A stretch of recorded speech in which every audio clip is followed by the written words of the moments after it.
दोस्तों आज हम Indian infotech and software limited company के बारे में बात करने वाले हैं, क्योंकि यहाँ पर इस कंपनी से अपडेट निकल कर आ रही है।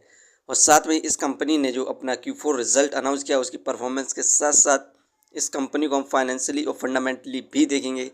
इस समय कंपनी में बाय सेल होल्ड क्या करना चाहिए और कंपनी का नेक्स्ट टारगेट प्राइस कहाँ तक जा सकता है, सभी के ऊपर बात करने वाले हैं। तो आइए वीडियो को स्टार्ट करते हैं। दोस्तों, Indian infotech and software limited non banking finance service company है। इस कंपनी का मेन काम finance service, IT and software development का है। दोस्तों, Indian infotech and software limited company का शेयर प्राइस अभी 59 पैसे चल रहा है।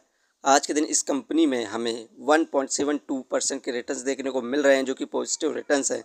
कंपनी का शेयर प्राइस भी 59 पैसे पर ही स्टार्ट हुआ था 9/15 पर। हमारे पास 6 महीने का इसका देखें ग्राफ, तो 6 महीने में इस कंपनी के द्वारा हमें 18.06% की गिरावट देखने को मिली है। 6 महीने पहले कंपनी का शेयर प्राइस 72 पैसे था। हमारे पास सेंसेक्स देखें तो हमें आज के दिन सेंसेक्स में 261 पॉइंट की यहाँ पर तेज़ी देखने को मिल रही है। 0.34% यहाँ पर सेंसेक्स इंक्रीज़ हुआ है। सेंसेक्स 77,983 पॉइंट पर स्टार्ट हुआ था।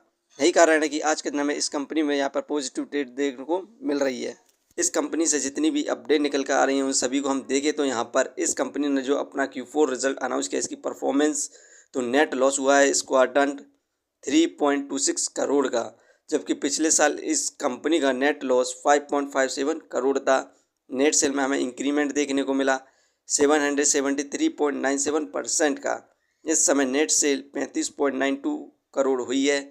पिछले क्वार्टर इस कंपनी की नेट सेल 4.11 करोड़ थी। यहाँ पर हमें नेट सेल में इंक्रीमेंट देखने को मिला। ईयरली बेसिस पर इस कंपनी का Q4 रिजल्ट देखें तो नेट प्रॉफिट 1.38 करोड़ हुआ था पिछले साल। इस साल इस कंपनी को नेट लॉस हुआ 6.92 करोड़ का। यहाँ पर नेट सेल में हमें इंक्रीमेंट देखने को मिला ईयरली बेसिस पर 62.59% का। इस समय 64.11 करोड़ हुई है नेट सेल। पिछले साल इस कंपनी की नेट सेल मात्र 39.43 करोड़ थी। इस क्वार्टर इस कंपनी को यहाँ पर हमें नेट लॉस देखने को मिला है, जिसके बाद हमें इस कंपनी में गिरावट देखने को मिलने की संभावना है। लॉन्ग टर्म में इस कंपनी का शेयर प्राइस 50 पैसे के नीचे स्तर पर भी जाने की संभावना है। यदि आप इस कंपनी पर इन्वेस्टमेंट करना चाहते हैं तो फिलहाल के लिए ना करें, क्योंकि इस क्वार्टर इस कंपनी में हमें लॉस देखने को मिला है। इस कंपनी को हम फाइनेंशियली देखें क्वार्टरली बेसिस पर तो मार्च में हमें 6 करोड़ का लॉस हुआ था। जून में प्रॉफिट गेन किया 3 करोड़ का। सितंबर में प्रॉफिट गेन किया 3 करोड़ का। दिसंबर में लॉस हो गया था 84 लाख का। जो अभी क्वार्टर का रिजल्ट आया उसमें भी हमें लॉस देखने को मिला 3 करोड़ का।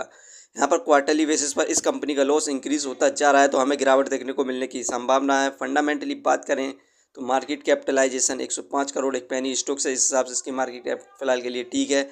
डेप्थ ऑफ इक्विटी 0, ये कंपनी कर्ज फ्री कंपनी है। Return of equity 0.45%। ये कंपनी हमें पर ईयर 1% के भी रिटर्न नहीं दे रही है, क्योंकि इस कंपनी में हमें लगातार गिरावट देखने को मिल रही है। अर्निंग पर शेयर 0.01, ठीक है। डिविडेंड दे नहीं रही है। Book value 1.85। ये शेयर इस समय बुक वैल्यू से बहुत ज़्यादा सस्ते दामों पर मिल रहा है। Face value 1। यहाँ पर ये कंपनी फाइनेंशियली और फंडामेंटली बिल्कुल भी सही नहीं है, क्योंकि इस क्वार्टर इस कंपनी में हमें लॉस देखने को मिला है। दोस्तों, यदि आप इस कंपनी पर इन्वेस्टमेंट करना चाहते हैं तो फिलहाल के लिए ना करें, क्योंकि इस कंपनी में अभी हमें और ज़्यादा गिरावट देखने को मिल सकती है और कंपनी का शेयर प्राइस 49 से 50 पैसे तक जा सकता है। उस समय आप इस कंपनी पर इन्वेस्टमेंट कर सकते हैं। दोस्तों, ये वीडियो सिर्फ एजुकेशन पर्पस के लिए थी। यदि आप किसी भी कंपनी या स्टॉक्स पर इन्वेस्ट करते हैं तो एक बार अपने फाइनेंसर्स और एक्सपर्ट की सलाह जरूर लें। कभी भी लोन लेके इन्वेस्टमेंट ना करें, वरना आप भारी मुसीबत में पड़ सकते हैं। कंपनी के बारे में जानकारी सही लगी हो तो अपने चैनल को सब्सक्राइब करें, जिसका नाम है स्टॉक एनालिसिस। धन्यवाद।